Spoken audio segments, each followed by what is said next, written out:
ദേവികുളം തഹസിൽദാർ ഓഫീസിന് മുൻപിൽ ഉപരോധ സമരവുമായി അഡ്വക്കേറ്റ് എ രാജ എം.എൽ.എ.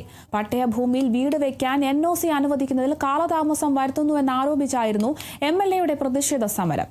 വിഷയത്തിൽ പ്രശ്നപരിഹാരം ഉണ്ടായില്ലെങ്കിൽ തുടർ സമരവുമായി രംഗത്ത് വരുമെന്നും എ രാജ എം.എൽ.എ. പറഞ്ഞു.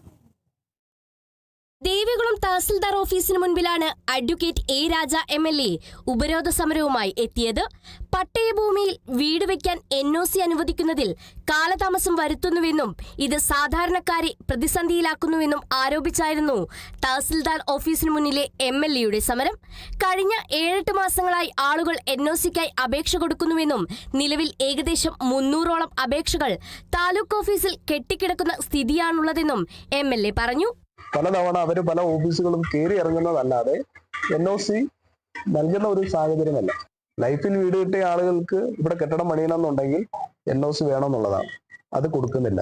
പലതവണ ഈ ശ്രദ്ധയിൽപ്പെടുത്തേണ്ടവരുടെ ശ്രദ്ധയിൽപ്പെടുത്തു.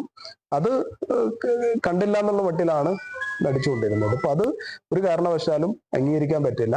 പട്ടയ വസ്തു ഉള്ളയാൾ വീട് പണിയുവാൻ NOCക്കായി അപേക്ഷ സമർപ്പിച്ചാൽ പോലും സമയത്ത് NOC ലഭ്യമാക്കാത്ത സ്ഥിതിയുണ്ട്. NOCക്കായി അപേക്ഷ സമർപ്പിച്ചാൽ സ്ഥലം പരിശോധിച്ച് വീടോ കെട്ടിടമോ പണിയാൻ യോഗ്യമെങ്കിൽ NOC നൽകുകയാണ് വേണ്ടത്. പക്ഷേ നിലവിൽ വലിയ അളവിൽ NOCക്കായി സമർപ്പിച്ച അപേക്ഷകൾ കെട്ടിക്കിടക്കുന്ന സ്ഥിതിയുമുണ്ട്. ഇക്കാര്യത്തിൽ പലതവണ പ്രശ്നപരിഹാരം വേണമെന്ന ആവശ്യം ഉന്നയിച്ചിട്ടുള്ളതാണെന്നും എം.എൽ.എ. വ്യക്തമാക്കി. Kerala vision news, Idukki.